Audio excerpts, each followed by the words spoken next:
Chapter 15. Mrs. Bunny takes Charlie to the enchanted forest. In Colorville, there was a special tree. They all called it the Holy Tree. Charlie was still young and kind of ignorant. He said to Mrs. Bunny, "What's so special about it?"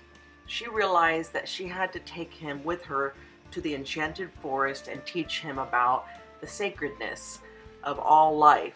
Charlie was excited and didn't care what the reason was. They were going to the enchanted forest. "This is very important, Charlie," Mrs. Bunny said. "You need to be very quiet and feel the life around you."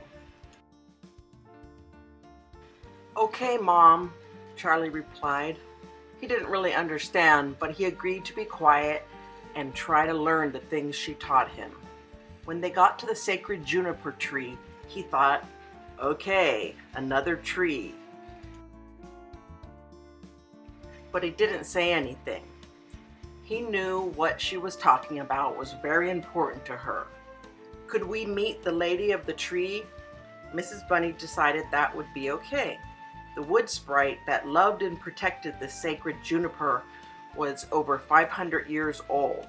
She had seen the ancient tree through many tribulations, including a group of Dwighters that wanted to cut it down and build a house. The lady of the tree was very, very shy.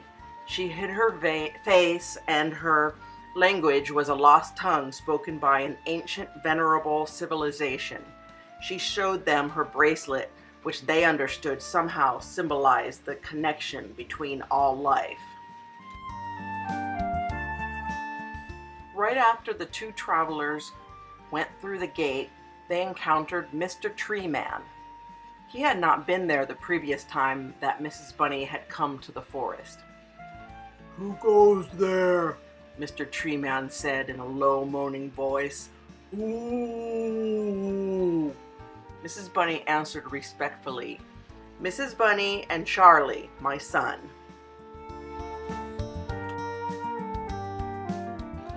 "I'm trying to teach my son about the sanctity of all life." "Okay,"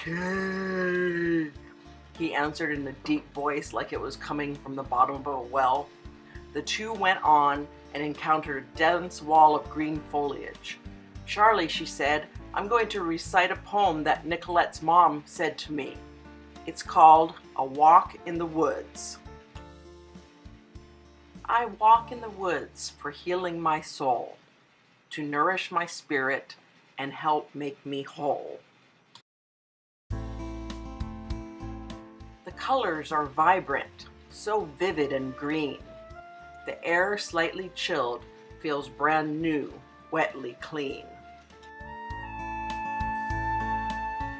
Though I walk by myself, there's a grand presence here, not quite of this world, yet so tangible, near. A deep sense of quiet feels holy, so right. Mottled sunshine breaks through, leaves filter the light. I'm uplifted, enlightened, but also feel small, a mere speck of sand, overwhelmed by it all. Bowing my head, I'm enveloped with grace, infused, benedicted, blessed by this place. My walk in the woods indeed heals my soul, my spirit renewed. At last I am whole."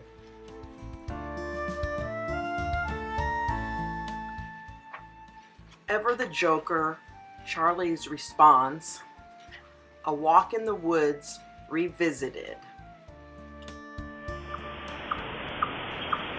"Oh my God," he says, "there are gun-wielding hicks. And not only that, but those minuscule ticks.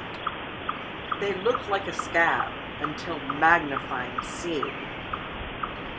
A scarab, a carapace, or small jelly bean.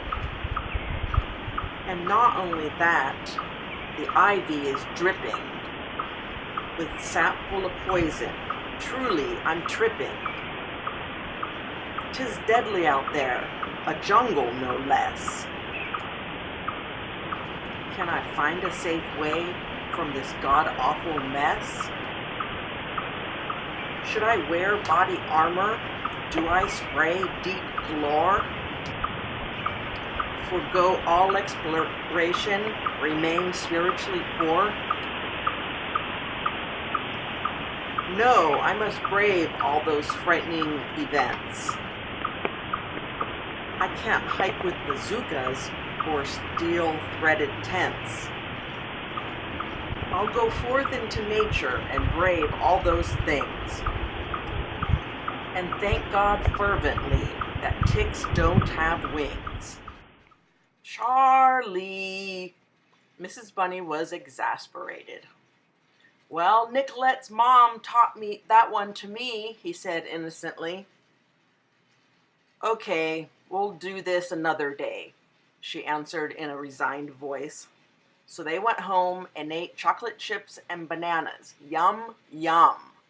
And that is the end of chapter 15. Please come back for chapter 16.